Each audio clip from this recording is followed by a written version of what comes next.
What? Oh, the blood in my mouth tastes like bile. Where's the brute that hit me, Nanny? Nasty prat's out cold. Not dead, and more's the pity. What did he want? What they all want. Money he didn't earn. What were you thinking, butting into that mess? You could have been killed. Nanny, my mind's in pieces. I still have terrible visions, and I need to know. Out the fire. Same as always. You need to move on, Alice. So do I. Well, at least she's not spewing that asylum nonsense. My past is dead. I killed them. I should have saved them. I should have died. Her mind was in shambles. Radcliffe thought familiar faces would bring her round. After a year, he lost interest in her inheritance. Greedy sod. Still, always asking his bizarre questions. Heavy dose of madness, I'd say, but honesty's never the best policy in this life. When she wasn't comatose, she gaped, eyes like pinwheels, drooled, occasionally screeched. Never uttered a sensible sound. And like the child she was, she kept her secrets close.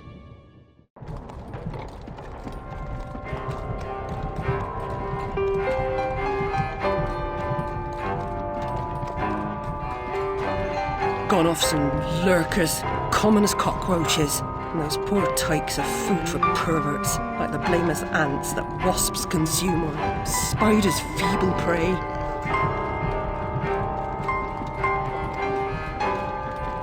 You visited my room at Rutledge. What were you... recall that? Radcliffe paid me for a bit. A woman alone sometimes does what she doesn't particularly feel like doing, as you know. Nurse Whitler said you'd fallen on hard times. I'm no drunk like her. I'm hurting no one. Hooking's not a bad life. Except for the pimps. She also said you might have my rabbit. Please, Nanny, talk about the... Damn fire. Never seems to help. Look, Alice, I can't give you what I don't have. Radcliffe wrote the inquest report. I'll take you to him. Besides, he's got your damn rabbit. You should remember that. All right, but Mr. Radcliffe's useless. Don't I know it?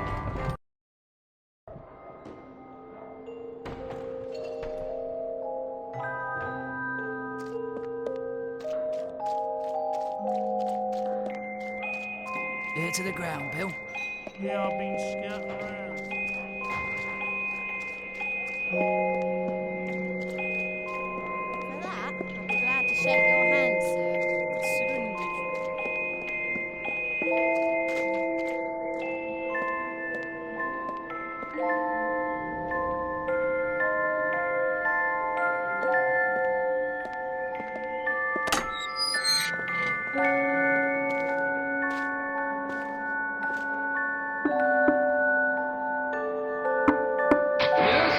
Who is it?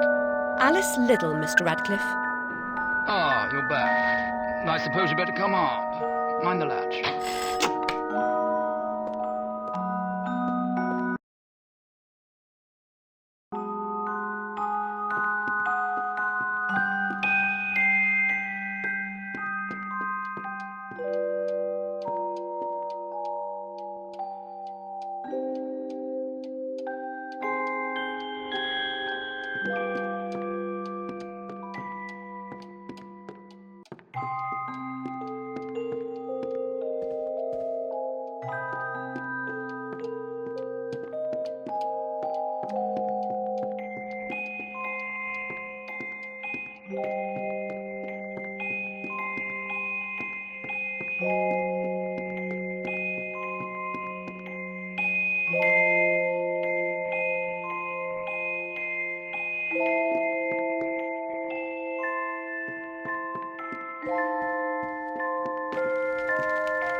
You do have my rabbit.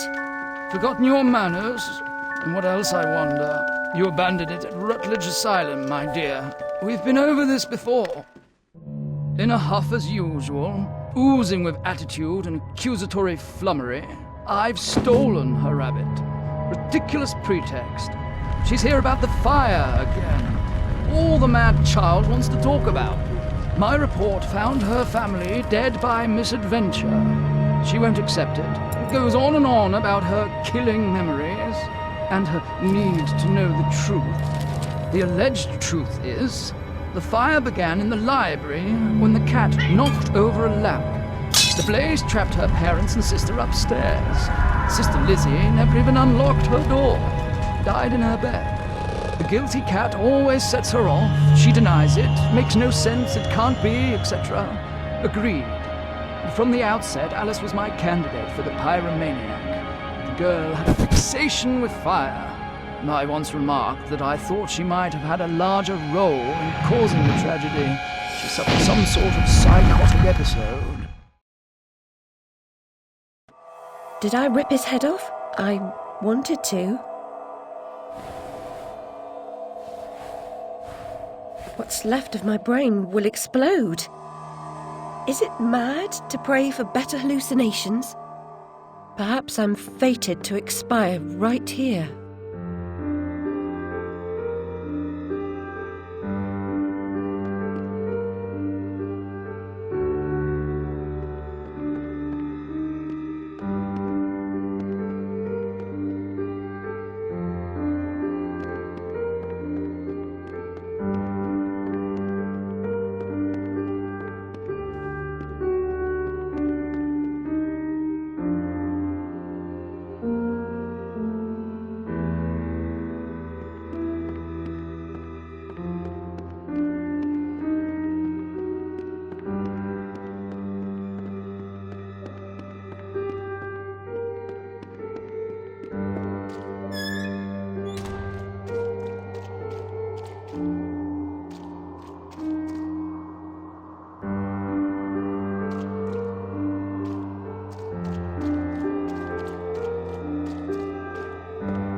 It's corrupting all of Wonderland.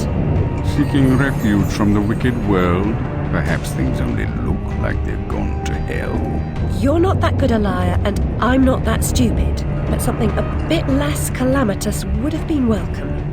This unmitigated disaster is your doing, and it will get worse. Your train keeps a hellish schedule. Get moving. Time waits for no one. The change has begun. The train is perfectly capable of terrifying me, Cat. You should find another job. Is there really so little hope? There's even less, and if fear paralyzes you, we are lost.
journey of 1,000 miles begins with a single step.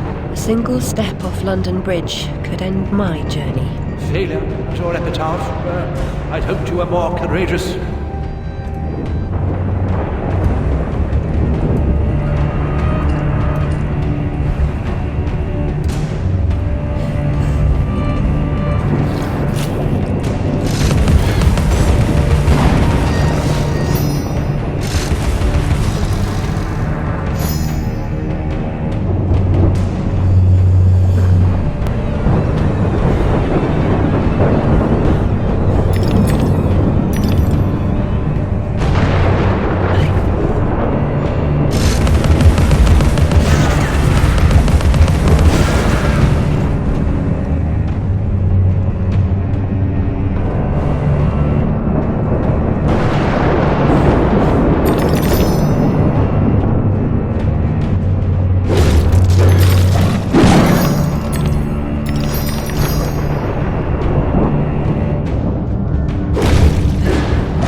Vaporous ledge only appears as flimsy and insubstantial as your confidence. It will hold you. Trust me.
even the best regulated families, Mr. Of course, one family's disaster may be another family's opportunity. And the same goes for a surviving family, if you know what I mean.